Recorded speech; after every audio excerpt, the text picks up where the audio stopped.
Assalamualaikum warahmatullahi wabarakatuh. Perkenalkan, nama saya Aprilia Langit Lebok dengan NIM H0220310. Di sini saya akan menjelaskan tentang tokoh-tokoh matematika mulai dari Mesir kuno sampai Yunani kuno. Tokoh yang pertama yaitu Thales.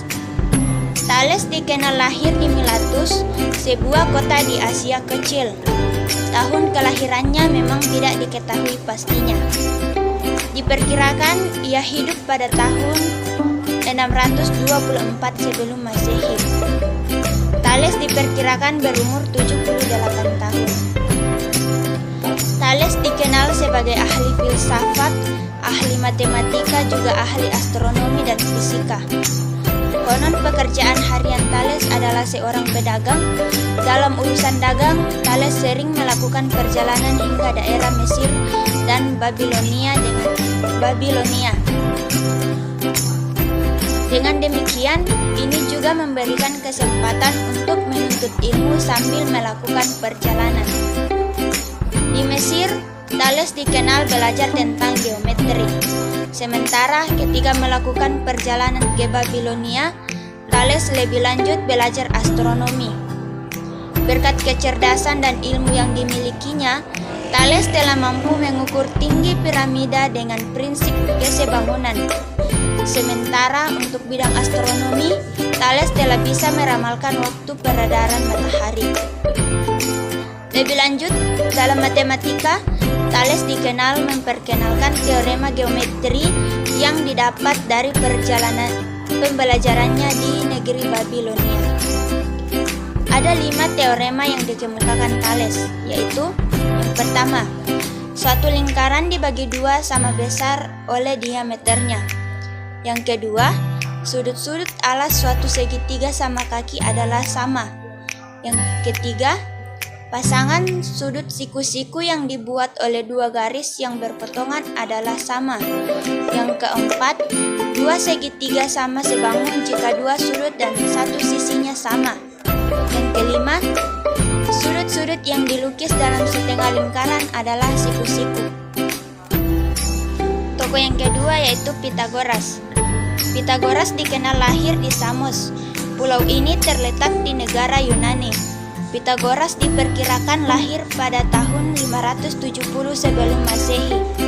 Hampir sama dengan Thales, Pythagoras sering melakukan perjalanan untuk menuntut ilmu ke negeri Mesir dan Babilonia.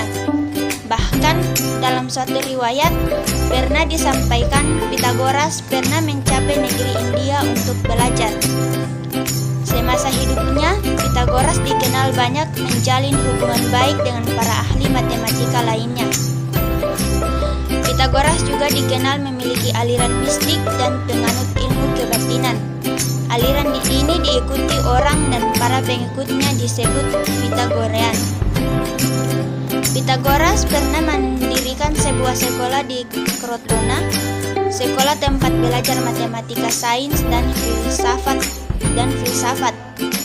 Dikenal seorang guru Pythagoras bernama Perikles. Namun, ada juga yang menyebutkan bahwa ilmu Pythagoras berasal dari Thales melalui murid Thales yang bernama Anaximander. Salah satu karya besar Pythagoras yang dikenal hingga sekarang adalah bilangan triple Pythagoras. Bilangan tersebut adalah bilangan pembentuk segitiga siku-siku yang memenuhi rumus A pangkat 2 sama dengan B pangkat 2 tambah C pangkat 2. Penemuan lain Pythagoras yaitu mengenai bilangan bersahabat dan bilangan sempurna. Tokoh yang ketiga yaitu Euclid. Euclid adalah nama Arabisasi dari kata Euclens Yunani yang berarti kemuliaan baik. Euclid adalah ilmu ukur dari Yunani. Dia juga penyusun buku pelajaran yang terbesar sepanjang abad. Euclid dikenal juga sebagai Euclid atau Euclid of Alexandria. Euclid ini adalah salah satu murid dari akademik Plato di Athena. Selain kemasyhurannya, hampir tidak ada keterangan terperinci mengenai kehidupan Euclid yang bisa diketahui. Dia pernah aktif sebagai guru di Iskandaria, Mesir pada sekitar 300 sebelum Masehi. Tetapi kapan dia lahir dan meninggal benar-benar tidak jelas, bahkan sulit diketahui di benua dan kota mana dia dilahirkan. Yang jelas, ia hidup pada zaman Ptolemeus I pada tahun 305 sampai 285 sebelum Masehi.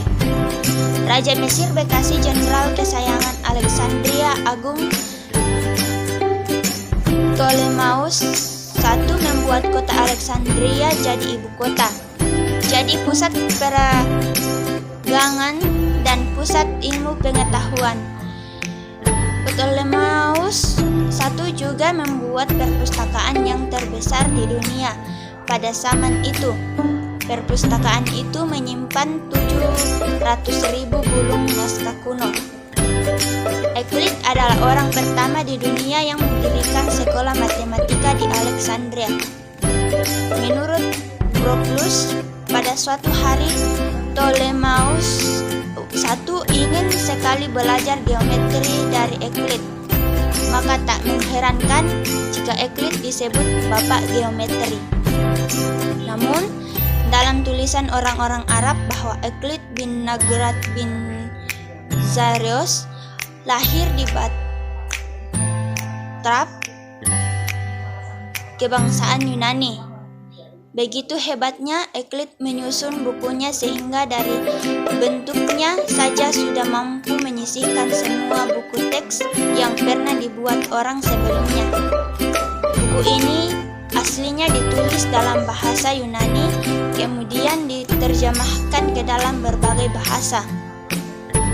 Terbitan pertama muncul pada tahun 1482, sekitar 30 tahun sebelum penemuan mesin cetak oleh Johann Gutenberg.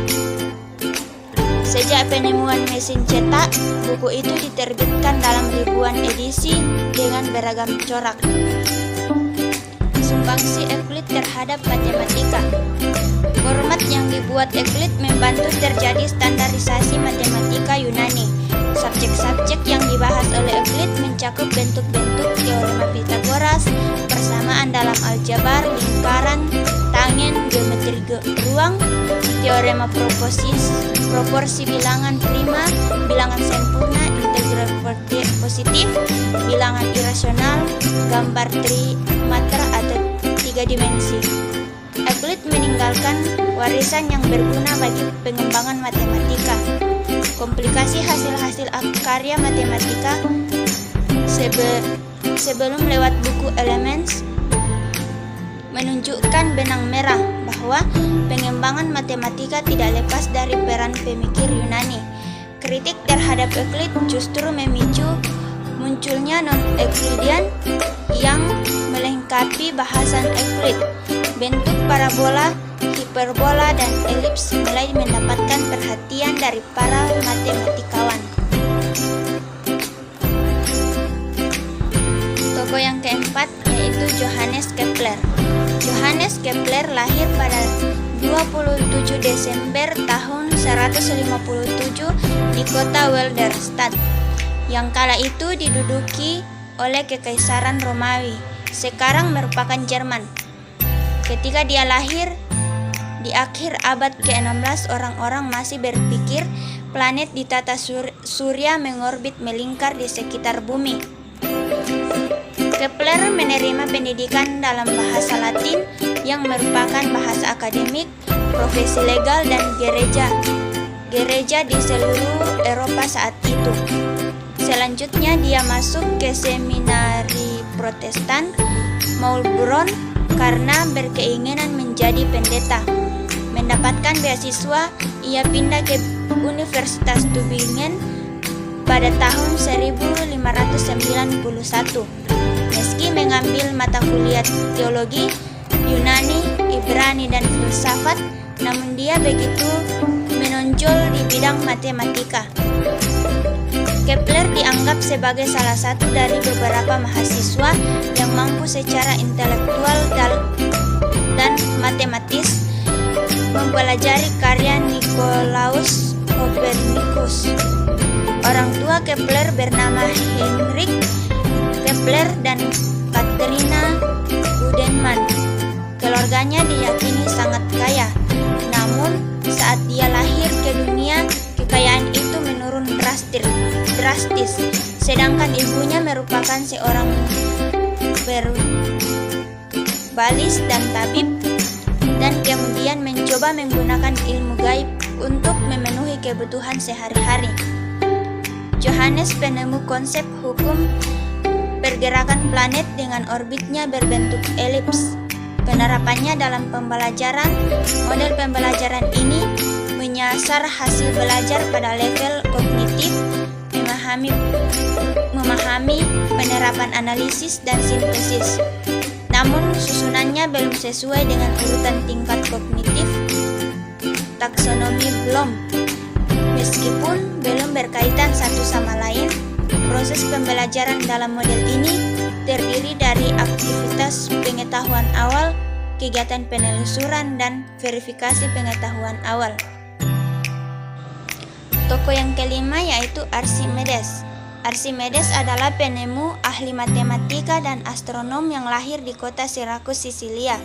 Ia adalah penemu hukum Archimedes yang menjelaskan mengapa benda yang diangkat di dalam air terasa lebih ringan daripada saat diangkat di darat.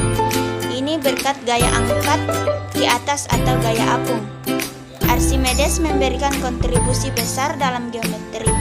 Metodenya mengantisipasi kalkulus integral 2000 tahun sebelum Newton dan Leibniz. Ia juga menciptakan skrup Archimedes yang berfungsi untuk mengalirkan air dari tempat yang rendah ke yang lebih tinggi. Sekian yang saya dapat sampaikan, kurang dan lebihnya mohon dimaafkan. Assalamualaikum warahmatullahi wabarakatuh.